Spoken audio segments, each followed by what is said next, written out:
Olá, bem-vindos à Igreja no Mundo, o programa da Fundação AIS, a ajuda à Igreja que sofre aqui na sua televisão. Eu sou o Paulo Baito e é sempre um privilégio saber que posso contar com a sua companhia aí desse lado. È preoccupante che ci siano persone che vengano perseguitate solo perché professano pubblicamente la loro fede e sono molti i paesi in cui la libertà religiosa è limitata. Circa un terzo della popolazione mondiale vive in questa condizione. O Papa Francisco está a falar perante o corpo diplomático no Vaticano, ou seja, perante os embaixadores dos 183 países que têm relações diplomáticas com a Santa Sé.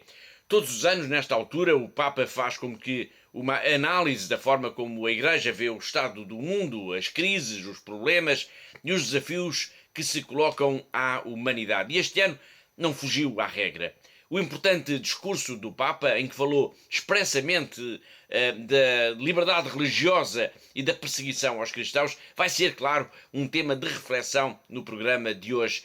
Para nos falar deste discurso, mas também para comentar algumas das notícias que estão a marcar a atualidade, vamos ter connosco, como já é habitual, a diretora da Fundação AIS em Portugal, a Catarina Martins de Betancourt.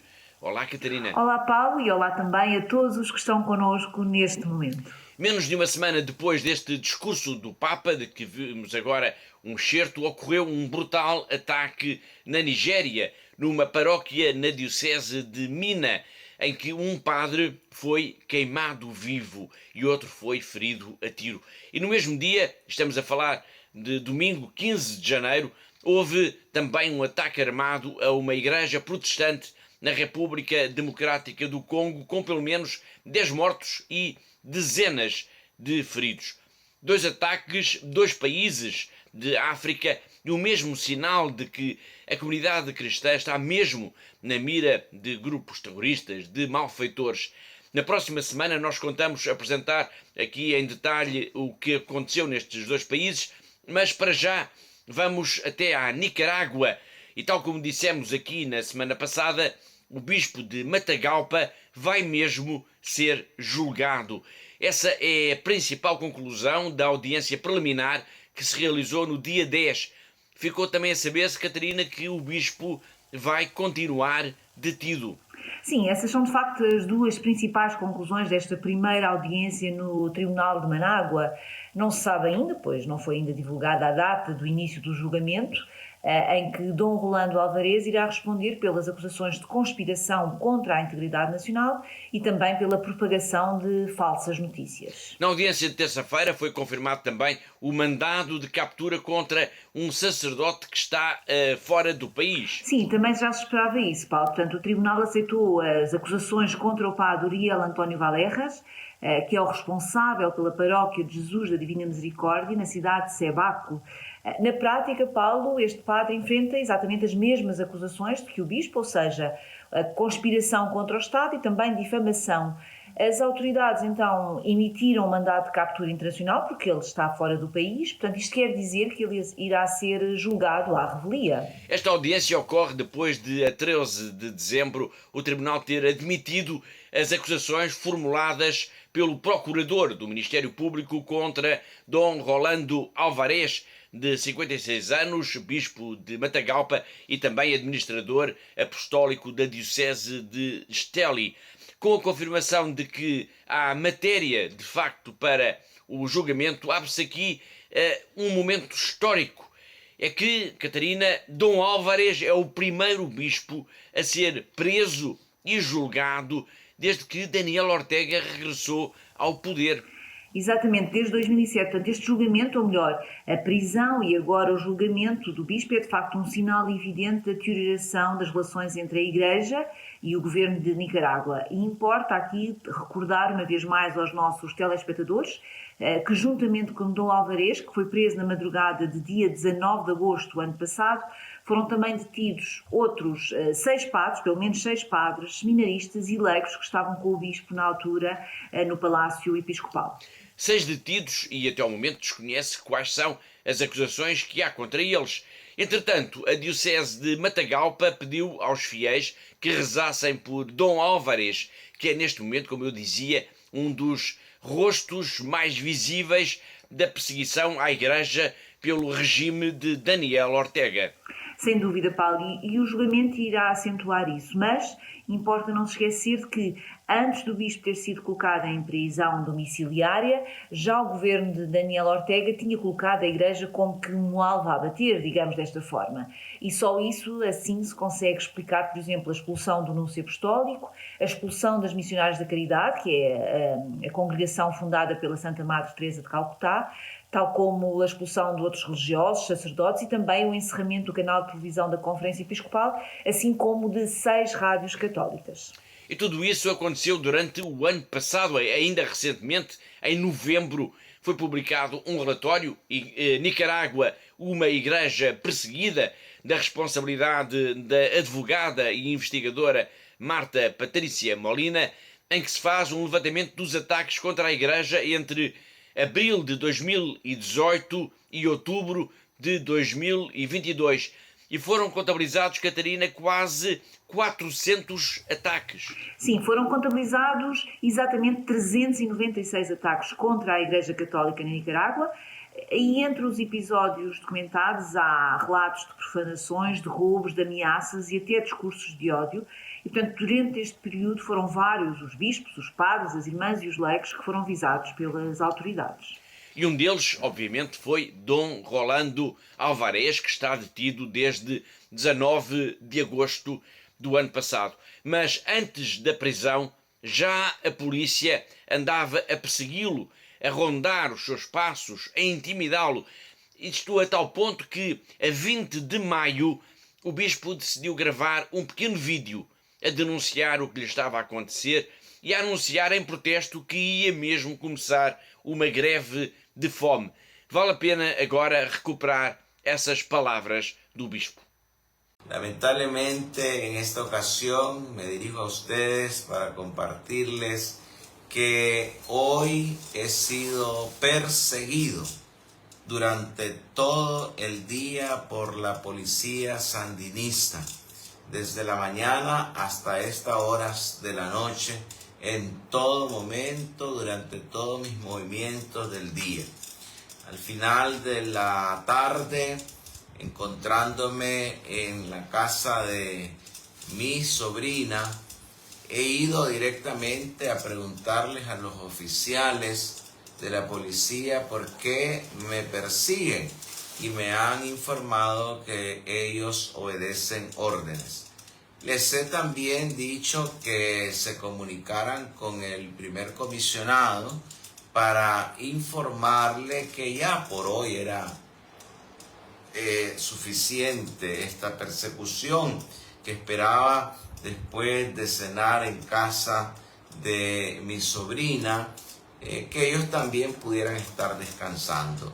Lejos de suceder lo que realmente creí que con una básica y mínima voluntad o sentido común de parte de las autoridades superiores de la policía y del gobierno iba a suceder, realmente lo que aconteció fue lo contrario. Entraron en mi círculo de privacidad familiar, llegaron a mi casa privada, familiar, paternal, maternal, poniendo en riesgo la seguridad de mi familia, y entonces me regresé a la parroquia del Santo Cristo de Esquipulas, aquí en Las Colinas, donde quiero agradecer a Monseñor Carlos Avilés, que me ha dado hospedaje y me ha acogido como huésped en esta parroquia, desde donde hoy a estas horas comienzo un ayuno a agua y suero indefinido hasta que la Policía Nacional, a través del presidente de la Conferencia Episcopal o del vicepresidente de la Conferencia Episcopal únicamente, me hagan saber que van a respetar mi círculo de privacidad familiar. No começo do programa nós escutámos o Papa Francisco a denunciar que hoje em dia há muitas pessoas que são perseguidas por professarem publicamente a sua fé. Já iremos analisar com mais profundidade as palavras do Santo Padre, mas agora quero trazer até si uma história insólita, digamos assim. Uma história que ocorreu no Reino Unido, em plena Europa. Uma mulher cristã foi presa e vai a tribunal já no dia 2 de fevereiro por estar a rezar na rua junto a uma clínica de abortos. Como é que isto foi possível, Catarina? Bom, Paulo, de facto é estranho, mas aconteceu mesmo. Portanto, Isabel Vaughan Spruce, que é a diretora de uma organização de defesa da vida, a March for Life, vai ter de comparecer a tribunal, agora daqui a dias, no próximo dia 2 de fevereiro, depois de ter sido detida a 6 de dezembro, no ano passado, pela polícia de Birmingham, por estar a rezar na rua, embora de forma silenciosa, junto a uma clínica de abortos nesta cidade inglesa. Foi presa por estar a violar uma zona de proteção do espaço público que a autarquia criou para evitar desacatos ou manifestações junto à clínica. E o que é que aconteceu quando as autoridades foram chamadas ao local? Bom, os agentes da polícia foram, obviamente, educados e profissionais. Isabel Vaughan Spruce tem 45 anos e foi então revistada e foi detida no local e foi levada para a esquadra para identificação e mais tarde, a 15 de dezembro, foi formalmente acusada de 4 crimes de incumprimento de ordens relacionados com a tal zona de exclusão que existe em torno desta clínica. Que leis são essas que proíbem uma pessoa de estar a rezar, mesmo que em silêncio, junto a uma clínica de abortos? Bom, de facto, Paulo, esta ativista da defesa da vida, está a ser vítima de uma nova lei que existe no Reino Unido que criminaliza as pessoas que estão envolvidas em qualquer ato ou tentativa de aprovação ou desaprovação em relação ao aborto, inclusivamente por meios verbais ou escritos, oração ou aconselhamento. E neste caso em concreto, houve de facto uma queixa e a polícia obviamente teve de averiguar o que estava a passar e teve de agir em conformidade com a lei, detendo esta mulher cristã que por ela estar, ou por ela ter assumido que estava a rezar, embora em silêncio, junto a um muro.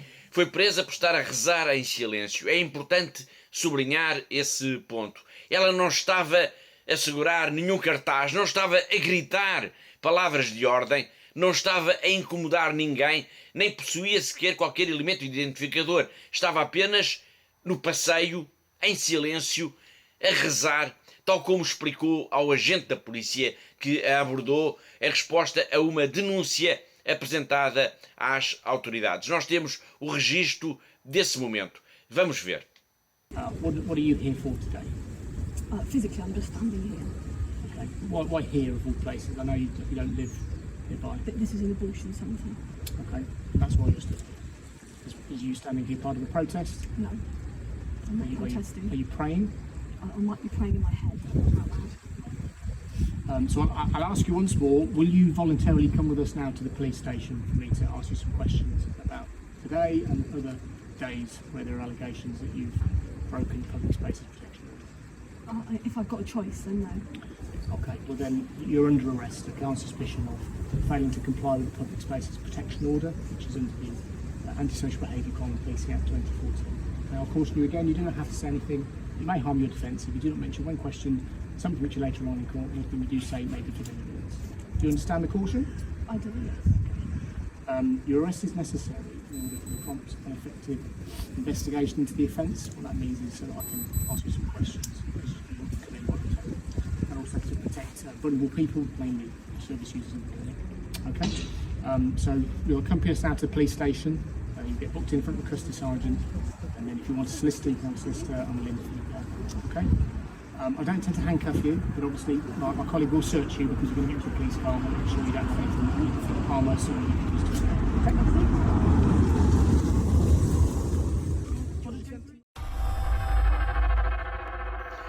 Este foi o diálogo entre o agente da polícia Isabel Vaughan Spruce, quando esta cristã militante da defesa da vida foi detida por estar a rezar silenciosamente junto a uma clínica de abortos em Birmingham, no Reino Unido. Isto ajuda a perceber a perseguição educada, expressão usada pelo Papa Francisco e que é citada no mais recente relatório sobre a liberdade religiosa no mundo, editado pela Fundação AIS. Perseguição educada é uma forma de perseguição aos cristãos, por exemplo, aqui na Europa. Sim, podemos dizer isso, Paulo. Portanto, esta perseguição educada é de facto um termo que é usado pelo Papa Francisco para descrever como novas normas e valores culturais podem estar em profundo conflito com os direitos individuais e com a liberdade de consciência, relegando a religião para os recintos fechados das igrejas, das sinagogas ou das mesquitas. Falei do relatório da Fundação AIS sobre a liberdade religiosa no mundo, mas o que é que diz este relatório sobre o Reino Unido, onde esta mulher tem agora de enfrentar a justiça por estar a rezar em público? É importante, de facto, fazer essa leitura, Paulo. No nosso relatório pode ler-se que continua a haver desconforto em algumas partes da sociedade quando se manifestam opiniões religiosas que entram em conflito com as normas atuais e progressistas sobre género e sexualidade. Algo que já tinha também sido reportado no nosso relatório anterior, Paulo. Ou seja, esta situação já estava sinalizada pelo menos desde 2018. Esta questão da perseguição educada, frase com que o Papa Francisco procura ilustrar a situação atual da liberdade religiosa no Ocidente, merece de facto uma reflexão. E foi isso mesmo que pedimos a Mark Ridman, o diretor de comunicação da Fundação AIS e um dos responsáveis pela elaboração do relatório de que estivemos a falar. I think Pope Francis addressed this question, what is the state of religious freedom in the West, best when he said, we are starting to experience what he called polite persecution. What did he mean by polite persecution? It means that we in the West are and will increasingly be unable to live our freedom of conscience and our freedom of religion, and that these will be, our freedom of conscience and freedom of religion will be reduced to the mosque. It'll be reduced to the church. It'll be reduced to the synagogue. That worship is acceptable, but in the concept of private worship. And we see this occurring already today, particularly with healthcare workers, doctors, nurses, those in the healthcare industry who are, by government, for example, decision or government decree, being obliged to participate in, for example, abortions, or what will come now is euthanasia.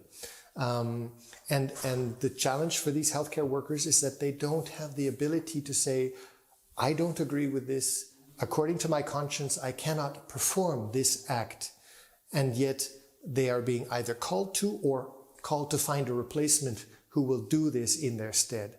And this whole issue of freedom of conscience for healthcare workers is a huge issue and will increasingly become an important issue as we go forward. Falámos do Papa, documentámos 2 casos concretos de perseguição religiosa, um na Nicarágua, com um bispo preso, e outro no Reino Unido, em que uma mulher cristã foi também detida, e penso que este é o momento certo para recordarmos agora as palavras do Santo Padre aos embaixadores creditados no Vaticano, que mencionei logo no arranque do programa. Francisco alertou para a falta da liberdade religiosa no mundo e a perseguição aos cristãos, mas não só. Não só, Paulo. De facto, o Papa Francisco enumerou também, por exemplo, quais os países que mais o preocupam na atualidade, não só por causa da guerra e da violência, mas também pelos conflitos que nascem de governos autoritários.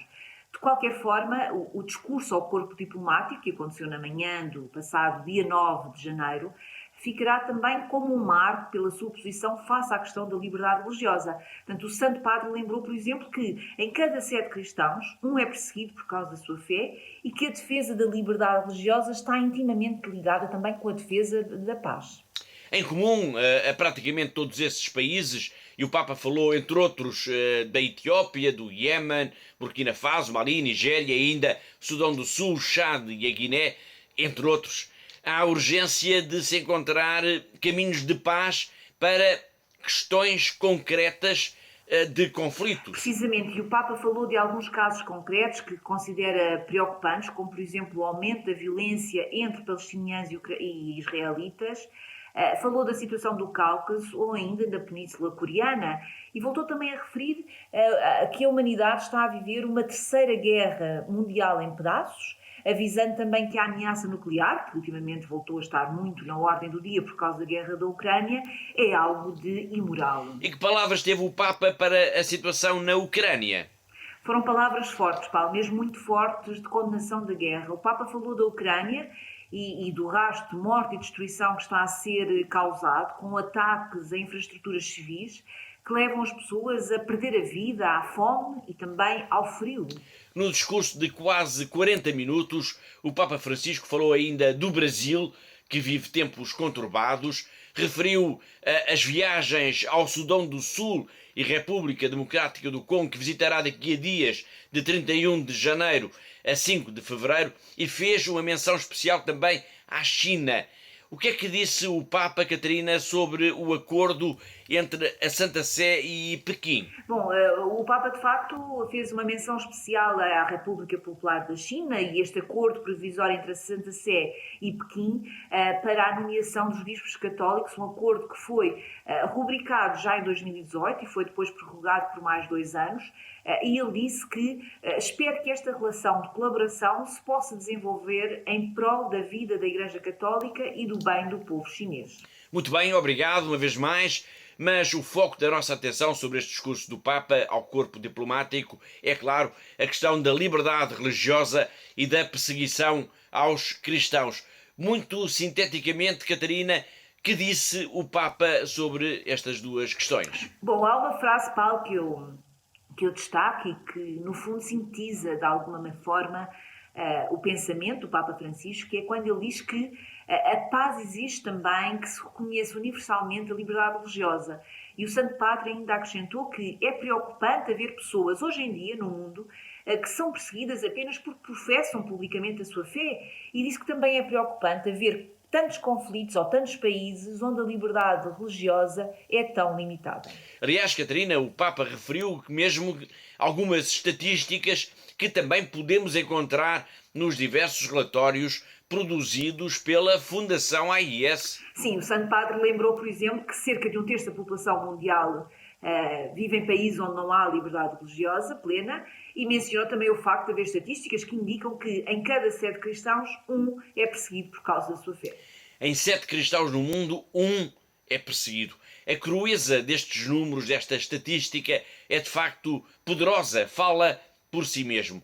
Vamos então recuperar o momento em que o Santo Padre colocou a questão da liberdade religiosa e da perseguição aos cristãos como o tema do seu discurso perante os embaixadores creditados na Santa Sé. La pace esige anche che sia riconosciuta universalmente la libertà religiosa. È preoccupante che ci siano persone che vengano perseguitate solo perché professano pubblicamente la loro fede e sono molti i paesi in cui la libertà religiosa è limitata.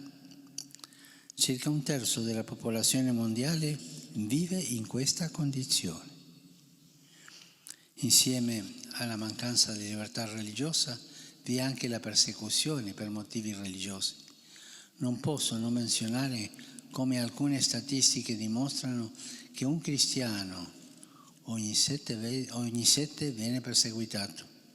Al riguardo esprimo l'auspicio che il nuovo inviato speciale dell'Unione Europea per la promozione della libertà di religione o di credo al di fuori dell'Unione Europea possa disporre delle risorse e dei mezzi necessari per svolgere adeguatamente il proprio mandato. Nello stesso tempo è bene non dimenticare che la violenza e le discriminazioni contro i cristiani aumentano anche in paesi dove questi non sono una minoranza. La libertà religiosa è messa in pericolo anche laddove i credenti vedono ridotta la possibilità di esprimere le proprie convinzioni nell'ambito della vita sociale in nome di un malinteso concetto di inclusione. La libertà religiosa, che non può ridursi alla mera libertà di culto, è uno dei requisiti minimi necessari per vivere in modo dignitoso e i governi hanno il dovere di proteggerla e di garantire a ogni persona, compatibilmente con il bene comune, l'opportunità di agire secondo la propria coscienza anche nell'ambito della vita pubblica e nell'esercizio della propria professione. A Ucrânia, dissemos-lo há pouco, continua a ser um país no centro das preocupações do Papa Francisco. A guerra, a destruição das infraestruturas de energia, por exemplo, estão a transformar estes dias de inverno num pesadelo para milhões de pessoas. Na semana passada demos conta aqui de que a Fundação AIS recebeu, por ocasião do Natal, diversas mensagens oriundas da Ucrânia. Não é possível exibirmos aqui todas elas, claro, mas vamos hoje, pela sua importância, escutar a do arcebispo Shevchuk. Ele fala num Natal vivido no meio do frio, sem aquecimento, mas, Catarina, com Deus. Esta é a expressão que ele usava. Passar o Natal com Deus, apesar do frio. Sim, é verdade, Paulo. É uma mensagem muito bonita, muito forte, que o arcebispo-maior da Igreja Greco-Católica na Ucrânia enviou como agradecimento pela solidariedade dos benfeitores da Fundação AIS. Como o Paulo acabou de referir, Dom Sviatoslav Shevchuk fala num inverno que está a transformar-se num desafio para as populações. Ele diz que estamos no meio do frio, sem eletricidade, nem aquecimento, mas com Deus. Foi o que ele disse. Testemunhando então a proximidade dos ucranianos com todos os que têm ajudado este povo a ultrapassar estes tempos tão duros, marcados pela guerra, pela violência, pela morte e também pela destruição. É de facto uma mensagem de esperança. Dom Sviatoslav Shevchuk pegou num telemóvel e gravou uma saudação a todos os que, em todos os países do mundo, através da Fundação AIS, têm ajudado o povo ucraniano a sobreviver nesta guerra brutal no coração da Europa. Uma mensagem enviada pelo Natal, mas que não tem prazo de validade. Greetings from Ukraine. With the snow, with this very special time of the year when we are preparing for the receiving of newborn Jesus Christ, for the Christmas of our Lord Jesus Christ, let me convey to you the best wishes and thanks from Ukraine. Amidst cold, no electricity, no heating, but with God who is coming to be again born among us, we will celebrate this Christmas. And may God's presence be our hope, be our faith, and be the source of our life in today's circumstances of war in Ukraine. Thank you for sharing with us and being with us with your gifts and with your donations, especially through the Church in Need organizations. May the Holy Family be for us an example how to receive Jesus Christ in this very special Christmas.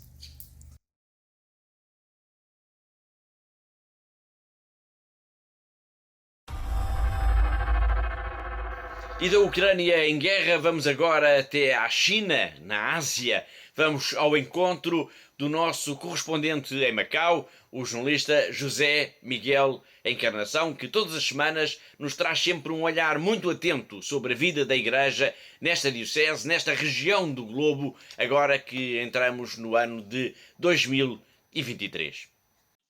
Também Macau se associou às cerimónias fúnebres do Papa Emérito Bento XVI.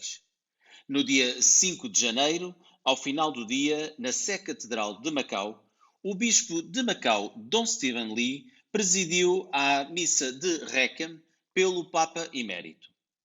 Com ele co-celebraram vários sacerdotes, numa igreja que não esteve propriamente cheia, mas bastante composta de fiéis.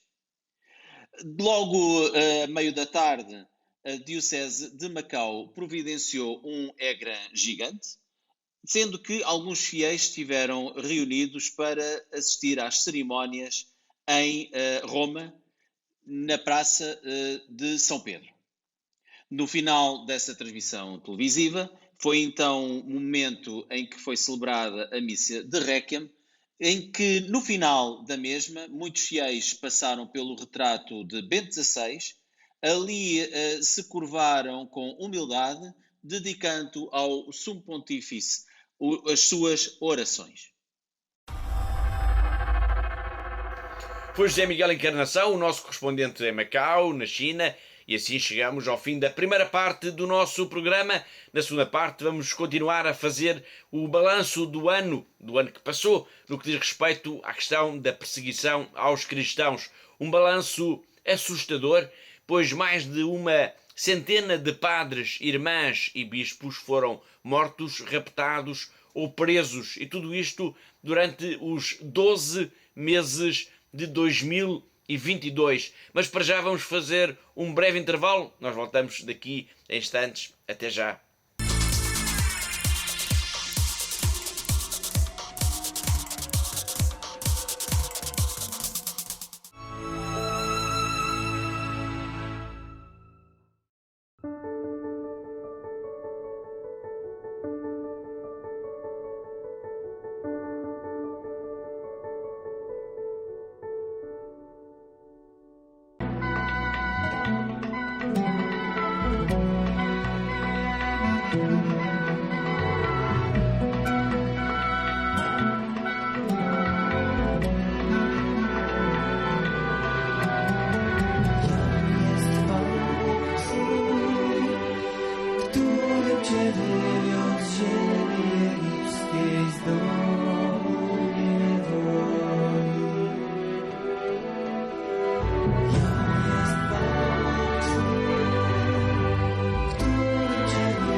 Прилетали снаряды туда каждое утро, каждый день, ночь у нас постоянно были обстрелы.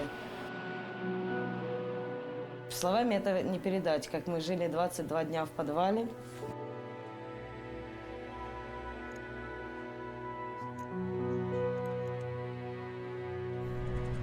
Спали на полу, ели то, что приходилось найти нам в магазине. Нам был этот шаг перешагнуть, просто выйти с этого бомбоубежища.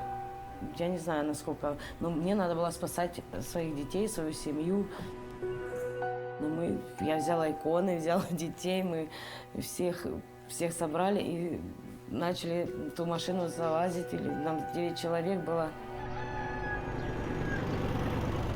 Это было настолько страх, чтобы мы этот момент, хотя бы там километра 3-4 мы проехали, чтобы нас не убило. Мы в Запорожье на Львовском поезде, мы добрались вот сюда, да. Волонтеры нас встретили, привезли в дом паломников. Это, очень спасибо им большое директорам и вообще этой церкви, что нас приютили, нас здесь кормят, нам здесь спокойно, мы не слышим этих взрывов. Вся наша семья уцелела, слава Богу. Самое главное, это вот мы все живы.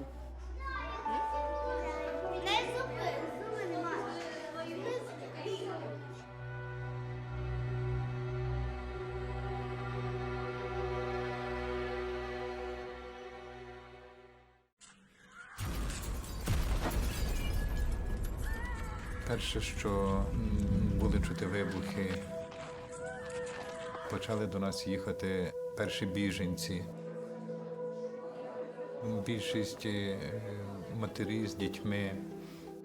Після початку війни сиділи вдома, спали в ванні, коли стало небезпечно, ми виїхали з дітками сюди.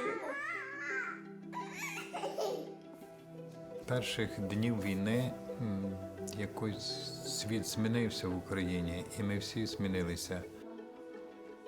в житті, яке змінилося, мусила працювати також і церква. Ми мусили закрити також і нашу католицьку школу, і семінарії. В ці місця ми постаралися також прийняти біженців. Хтось загубив своїх рідних, хтось був зґвалтований. Ми мали йому їх якось підтримати, зрозуміти і дати то відчуття, що ми разом.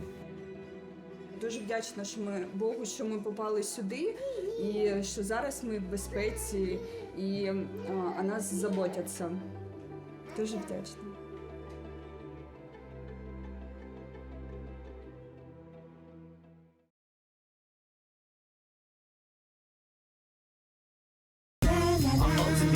Will depend on our decisions.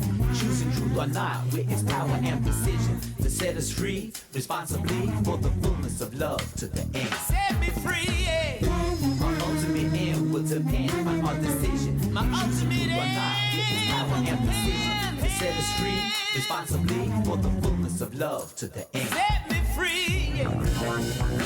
Deceit and deception. We need divine protection. Divine protection. Deceit and deception. We need divine protection. We need divine protection. Deceit and deception. Rescue me. We need divine protection. We need divine protection. Deceit and deception. Rescue me. We need divine protection. We need divine protection.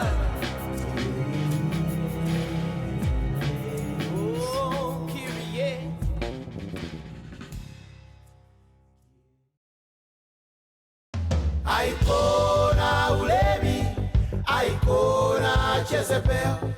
Oh Lord Jesus, help me obey commandment 6. Aikona ulevi, Aikona Jezebel. Oh Lord Jesus, help me obey commandment 6. Jesus is the way, Jesus is the truth. Jesus is life, the light in my path. Deliver me from evil, help me overcome.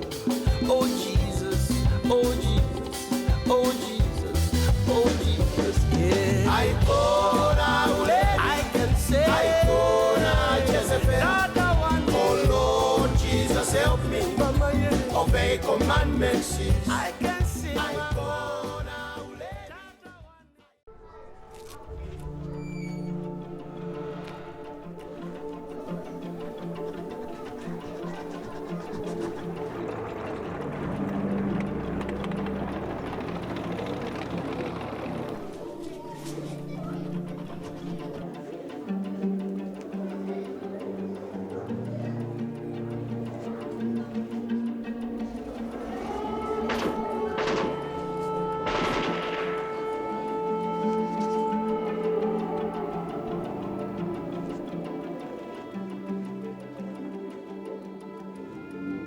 Это российский танк, это украинский.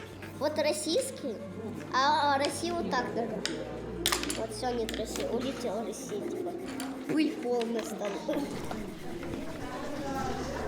А я буду рисовать растения.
tutaj mam.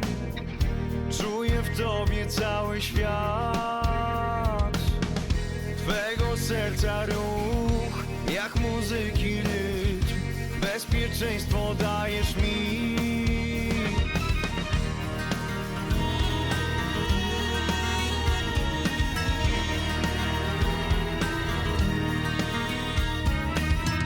Chcę móc poczuć świata smak. Chcę zobaczyć wiele barw i powietrza łyk.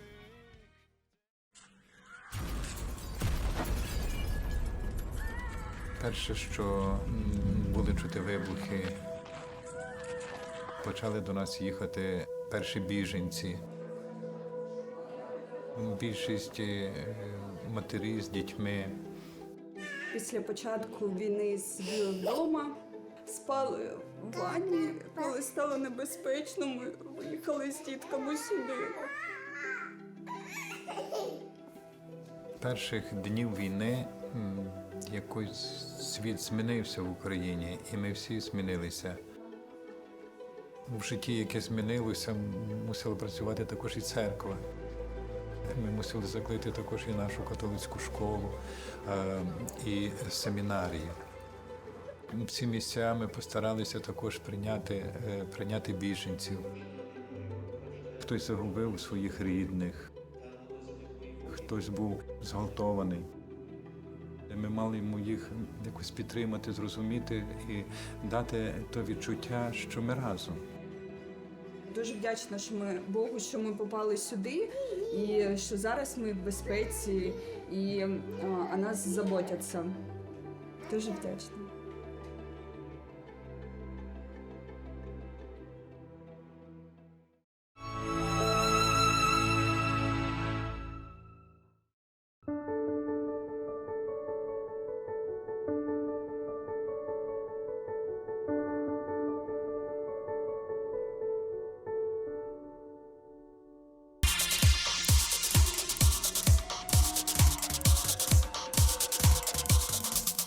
Olá de novo, está a ver Igreja no Mundo, o programa da Fundação AIS, aqui na TV Canção Nova. Eu sou o Paulo Aide, comigo está a Catarina Martins de Betancourt, a diretora da Fundação AIS em Portugal. E chegamos ao último tema do programa de hoje, o balanço do ano no que diz respeito à perseguição aos cristãos. Um balanço feito pela Fundação AIS e em que se pode concluir que ao longo de 2022 mais de uma centena de religiosos, e estamos a falar de padres, de irmãs, de bispos, foram mortos, raptados ou presos. Na semana passada falámos aqui dos padres e das religiosas que foram assassinados e hoje vamos abordar um outro aspecto concreto da perseguição, os raptos dos elementos da Igreja. Um balanço, Catarina, que também é assustador. Sem dúvida alguma, Paulo. Portanto, de facto, durante 2022 houve um total de 42 padres sequestrados em diferentes países do mundo, dos quais 36 acabaram por ser libertados. Em 3 situações, na Nigéria, os sacerdotes foram infelizmente assassinados e há ainda a considerar 3 outros padres que continuam desaparecidos, vítimas também de raptos, 2 na Nigéria e 1 no Mali. Neste caso em particular continua desconhecido o paradeiro do missionário alemão Hans Joachim Lohr, que é parceiro de projetos da Fundação AIS e que foi raptado em novembro no Mali. Sim, mas também continuam desconhecidos os paradeiros do padre Joel Yogbaré, do Burkina Faso, e de John Chevokolo, da Nigéria, ambos sequestrados já em 2019, ou seja, há mais de 3 anos. A Nigéria é o país que houve mais raptos. Registaram-se 28 casos ao longo de 2022, sendo que 3 ocorreram já no mês de dezembro. No entanto, o pior mês de todos foi mesmo julho, com 7 situações. Os Camarões são o segundo país mais afetado por este flagelo. Sim, e logo depois vem o Haiti. Portanto, nos Camarões houve 6 raptos, dos quais 5 em setembro, e no Haiti houve 5 situações de sequestro. Em ambos os países atravessam um tempo de profunda crise, com muita violência, nos Camarões por causa do movimento independentista da região anglófona e no Haiti com o desmoronar do próprio Estado que vai sucumbindo ao terror dos grupos armados. Mas também na Etiópia e nas Filipinas, embora apenas com um caso em cada país, houve também situações de sequestros de sacerdotes, mas todos eles acabaram por ser libertados. E quanto a religiosas, que balanço, Catarina, é que se pode fazer do ano de 2022 no que diz respeito a sequestros? Bem, podemos dizer que as irmãs também foram vítimas de situações de sequestro ao longo de 2022 e também a Nigéria surge em destaque com 7 casos, seguindo-se então o Burkina Faso com um caso, tal como nos Camarões. Felizmente todas elas foram libertadas. Há pouco falei no rapto do padre Hans Joachim. Quem tem acompanhado com preocupação este caso é o padre Pierluigi Macali. Em dezembro ele pediu expressamente a sua libertação, assim como dos outros reféns dos grupos jihadistas no Mali e também na região do Sahel, em África. Há pelo menos 10 pessoas nesta condição. Ele pede que o mundo não se esqueça destes prisioneiros e pede também, Catarina, as nossas orações por todos eles. Sim, pede as nossas orações, pois ele sabe bem o que significa estar em cativeiro, alguns no deserto, no meio de um grupo terrorista, isolado do mundo, sem poder comunicar. É por ter experimentado de facto essa violência que o padre Pierluigi pede agora para não nos esquecermos dos que estão prisioneiros e muito especialmente do padre Hans Joachim. O padre Pierluigi é hoje, digamos assim, um símbolo da perseguição à Igreja em África. Ele foi raptado, estava na diocese de Niamey, no Níger, a 17 de fevereiro de 2018 e seria apenas libertado a 8 de outubro de 2020 no Mali. Foram 2 anos e 8 meses em cativeiro.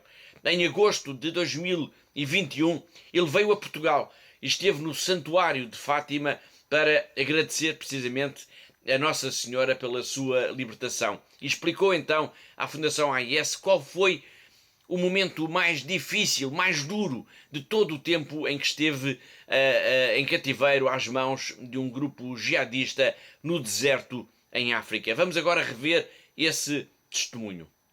Il momento più difficile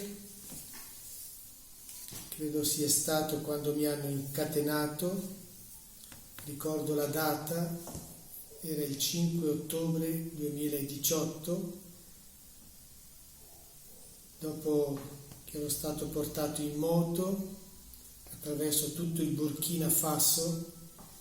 Quel 5 ottobre siamo arrivati in un covo e lì mi hanno incatenato a un albero. Foi o padre Pierluigi Macali sobre a sua experiência em cativeiro. Estamos a recuperar este testemunho a propósito do rapto em novembro do ano passado do padre Hans Joachim. Mas porquê o rapto?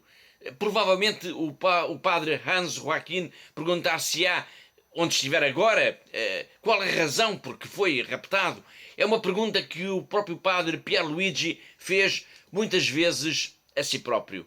Mi sono chiesto tante volte perché, cosa ho fatto, cosa ho detto, ma credo che nulla ho trovato per potermi dire ho fatto qualcosa, ho detto qualcosa, ho offeso qualcuno.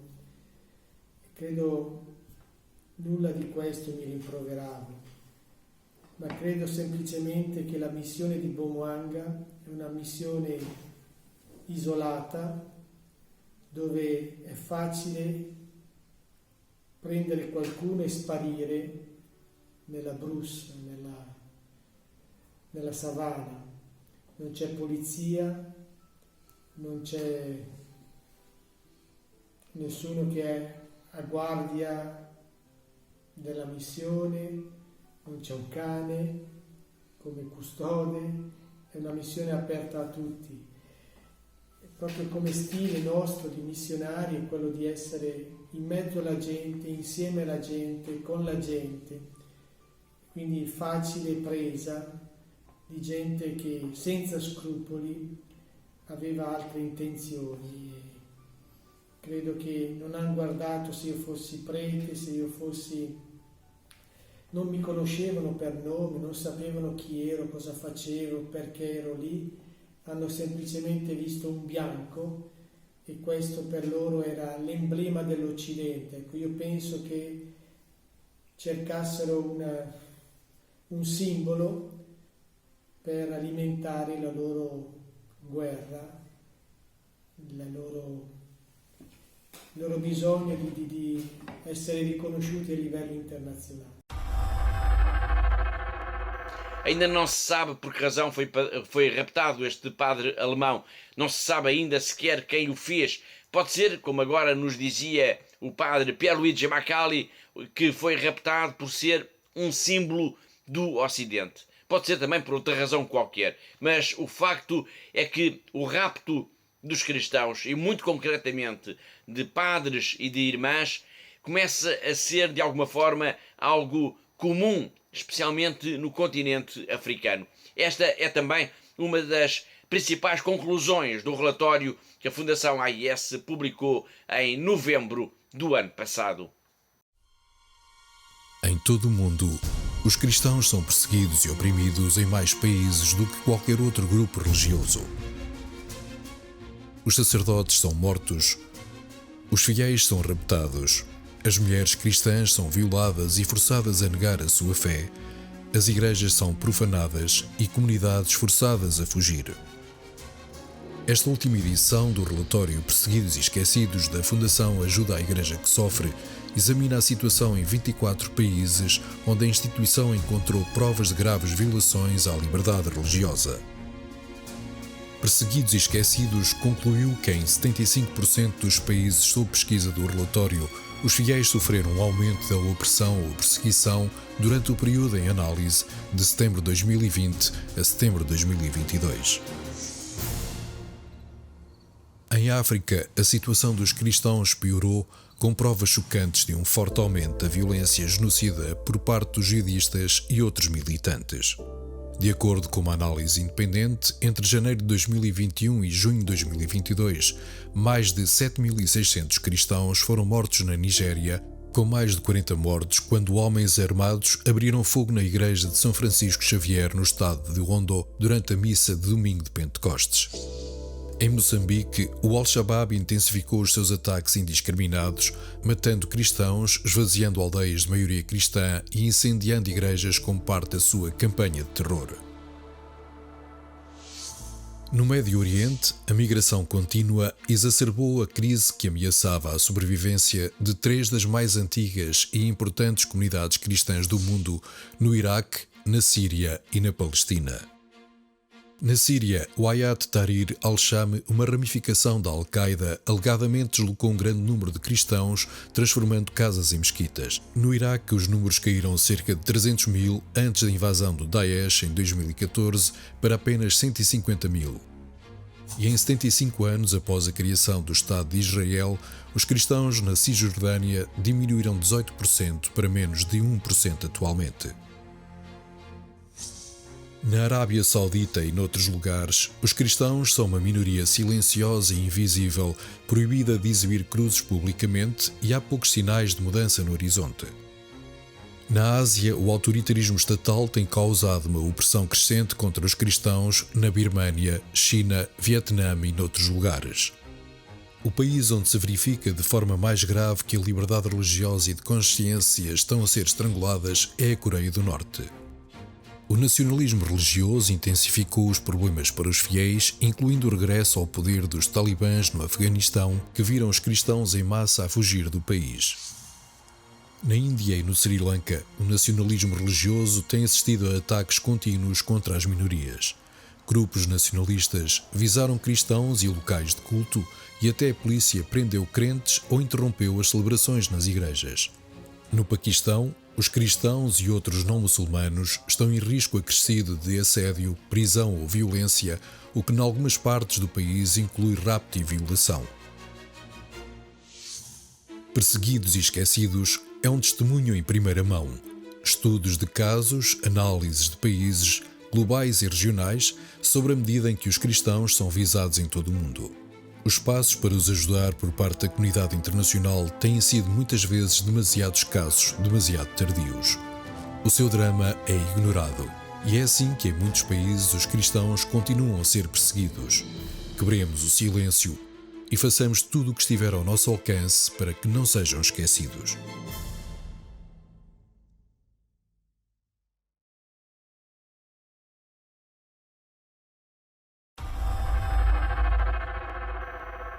E com estes alertas que nos chegam da leitura deste relatório sobre a perseguição aos cristãos no mundo, chegamos ao fim do nosso tempo, chegamos ao fim do nosso programa desta semana. Resta-me agradecer a colaboração da Catarina, a diretora da AIS em Portugal, assim como de todos os que ajudaram a produzir, a editar e a levar até si este programa. E já sabe, eu conto consigo, sempre aí desse lado, ao longo da próxima semana. Até lá, se Deus quiser.